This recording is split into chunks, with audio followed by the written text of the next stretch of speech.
Hello everybody, welcome to Trip Report 10. I'm flying this time westward across the country from Norfolk, Virginia to Chicago, Chicago to Denver, and Denver to Spokane, Washington. From Chicago to Denver, I'll be flying first class on a Boeing 757, so a little bit of a domestic look. Looking at Norfolk, this is the lobby of Norfolk International Airport, one of the 3 airports in the Hampton Roads area that I generally fly from when I do fly.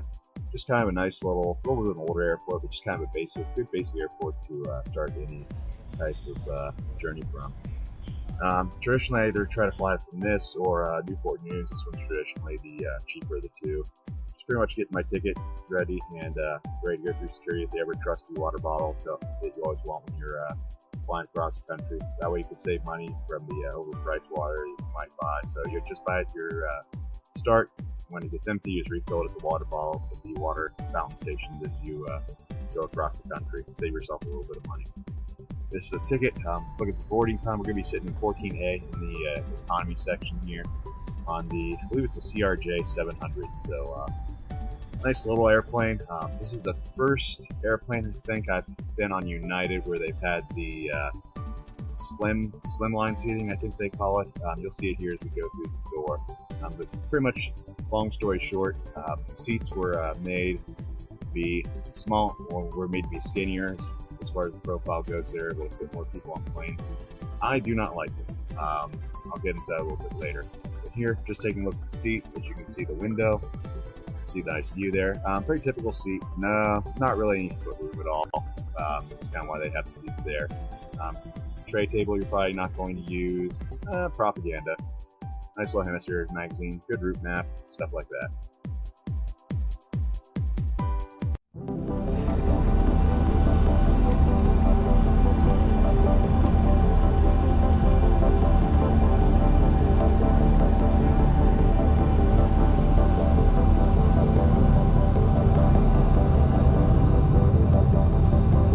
Ladies and gentlemen, we are number 1 for departure flight. It's been cabin 450.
Okay, and this brings to an end the first flight here on my trip. Overall, seats 2 out of 10. Really don't like the slimline seating. It feels like you're sitting on pretty much a cement park bench with upholstery just pretty much tapered over. Not a big fan of the seats, but they're not really there for comfort if you're in economy class anyway.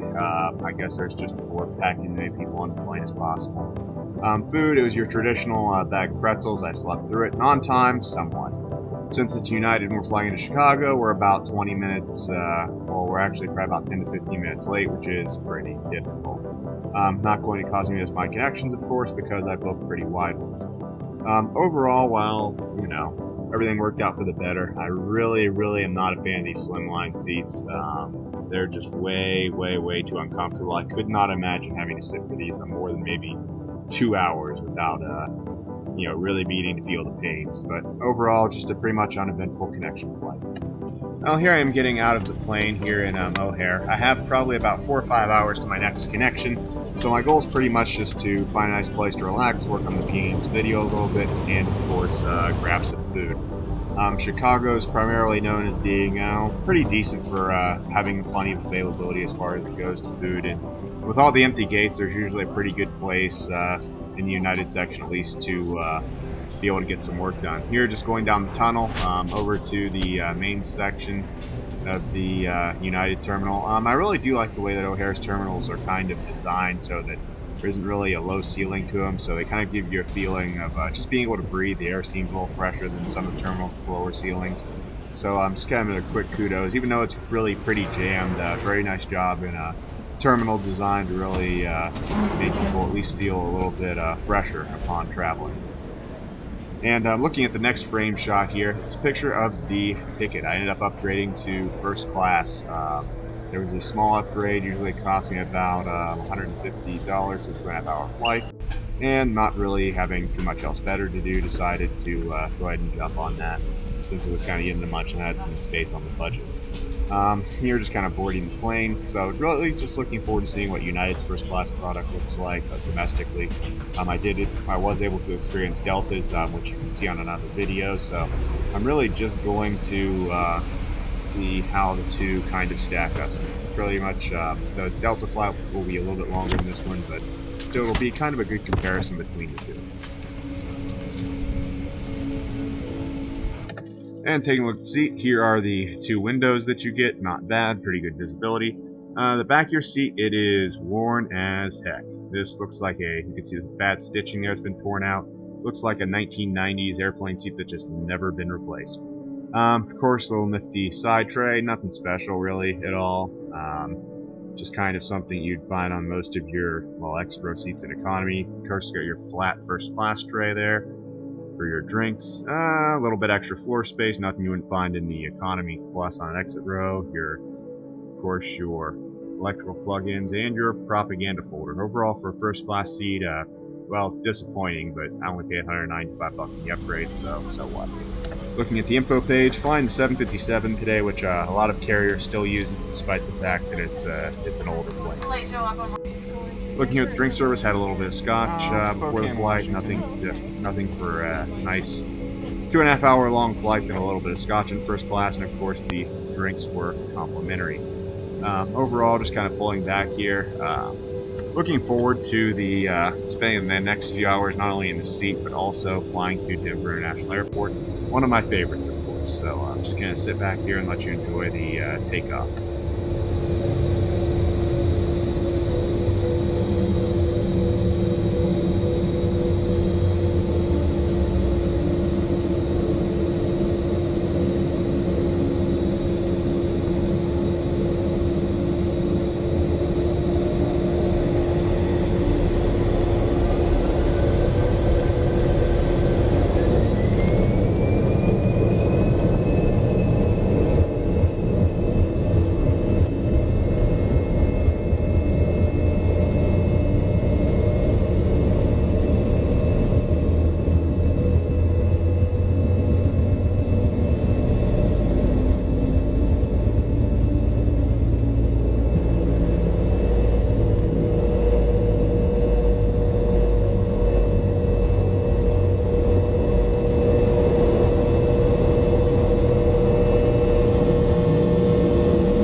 Okay, and just taking a look around the bathrooms. Of course, they handed out the towels, which I ended up taking with me to wash the face off. A little bit of cup of water, your towels, your toilet paper, Your seat covers, pretty typical airline seat, nothing really special for first class, your typical sink, and of course an already overflowing trash can.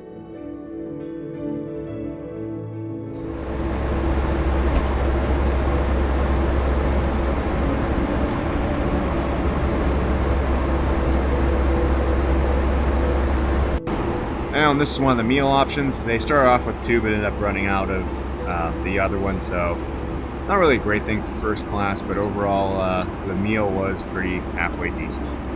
You also get a cookie after the meal, one macadamia nut, which who can say no to that. But overall the meal was okay, but nothing great. Overall, going to the first class ratings as we land here in Denver, the seat was 5 out of 10, really old, kind of beat up, and of course you saw the stitching in the opening. Service, 7 out of 10, nothing to write home about. Food, I gave it a 6 out of 10 because, like I said, they started off with 2 menu options, and by the time they got to me, which is only 4 rows back, they only had 1. And Mexican food on a plane, not really the greatest price selection. Drinks, of course, they were complimentary, but I only really had 1.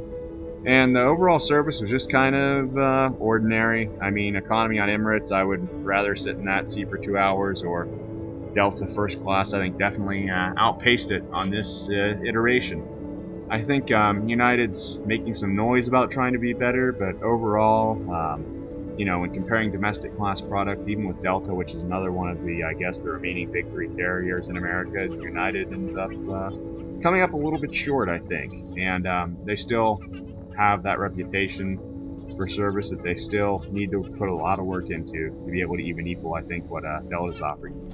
Getting off the plane here in Denver, I'm a little excited. This is about the 2nd time I've flown into Denver's airport. It was built, I believe, back in '94 is when it was open, so it's kind of one of the newer major American airports, which being 2017 is a little sad, but overall a lot of the infrastructure really stands up as still kind of new and very modern. Looking at the airport, the design's very efficient for traveling back and forth. They have a train that runs in between the 3 terminals. You can see the boarding area, the short Terminal A, Terminal B, and of course the Terminal C. Terminal B is going to be the one that we're leaving from today. And as you can see, they all just kind of have the same inline, efficient sort of design that helps people get from point A to point B really quickly and efficient.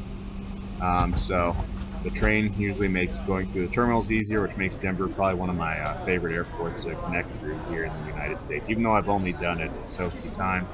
Just kind of walking around here, floors are newer, not really anything looks too worn, and a lot of windows that kind of make the place look a little bit easier and kind of more relatable to hang out in. Looking at tickets, going to be sitting in seat 38F, window seat, boarding group 3. And pretty much about a 2-hour flight from here to Spokane.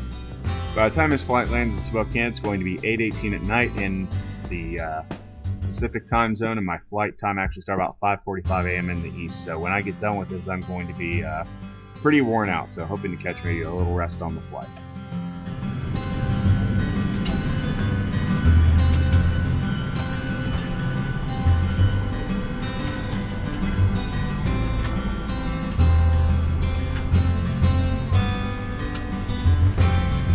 Okay, taking a look at the seats here, not really too much different from the first flight. It's same slim seating with your propaganda pocket up top. Same old stuff, different day, nothing really new. Your tray table, which we're probably not going to use, and the footroom's a little better, I don't know, well, pretty much 6 to 1, half dozen the other compared to the first. And of course the window look. Overall, we'll see. Just not a lot of room on the sides, so you just kind of feel like you're kind of wedged in here.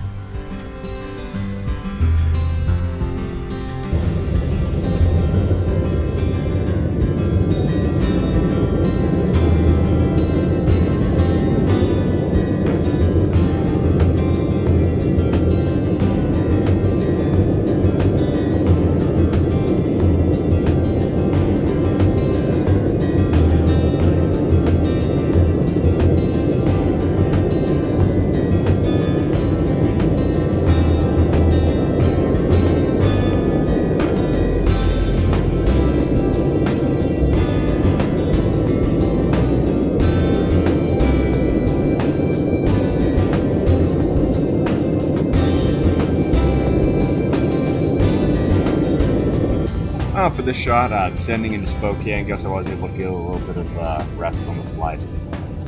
Pretty much nothing missed, really, just, same old Rick and pretzel style food service. Overall, 3 flights on United today, no missed connections, and not really any significantly delayed flights, which for them is kind of amazing, considering how many times I've been stuck in airports overnight with them. Like I said, no missed connections, decent layovers, have plenty of time in each place to kind of just enjoy whatever airport I was in. As far as the first class, it was kind of meh, but overall I enjoyed being able to get a chance to fly across the country, and I also enjoyed kind of bringing that experience to you. Please continue to watch the channel and leave any comments that you like. Thank you.